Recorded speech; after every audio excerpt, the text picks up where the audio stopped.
Suite à l'étape préparatoire, vous êtes désormais en mesure de choisir la situation d'apprentissage et d'évaluation. Le Lab 7 intitule cette étape « Choisir sa SAE ».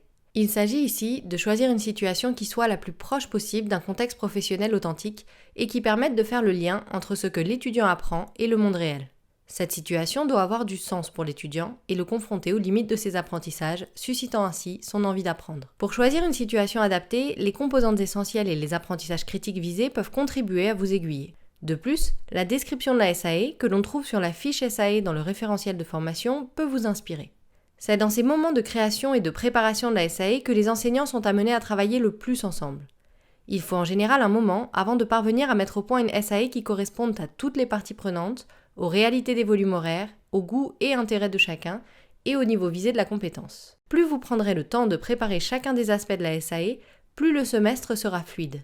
Si vous vous sentez bloqué à cette étape, passez simplement à la suivante qui concerne le choix des livrables car cela pourrait vous aider.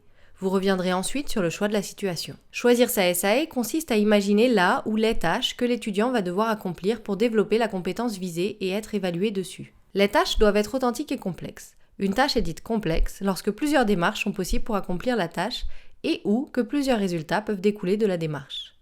Par exemple, si nous reprenons notre exemple de SAE 2.05 gestion d'un projet du deuxième semestre but informatique, la fiche SAE propose des activités suivantes.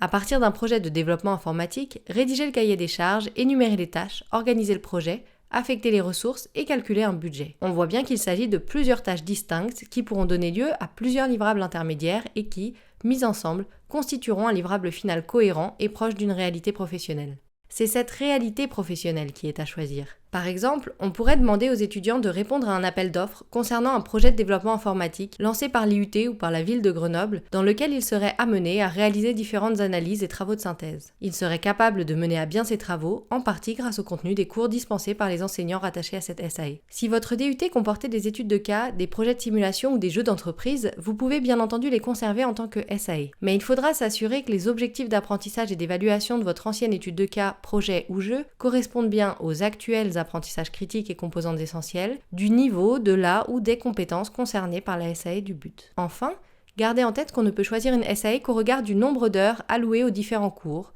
aux heures d'atelier et aux heures d'encadrement. Certaines idées feraient une SAE idéale, mais ne sont pas réalistes en termes d'heures et de ressources humaines nécessaires à leur mise en place. Nous arrêtons cette vidéo-là et nous vous laissons réfléchir à vos situations d'apprentissage et d'évaluation. Au cours de vos discussions, il est très probable que vous dériviez vers les livrables et même peut-être vers la scénarisation de la SAE qui sont, dans la méthode du Lab 7, des étapes intervenant plus tard. Pas de panique, c'est tout à fait normal.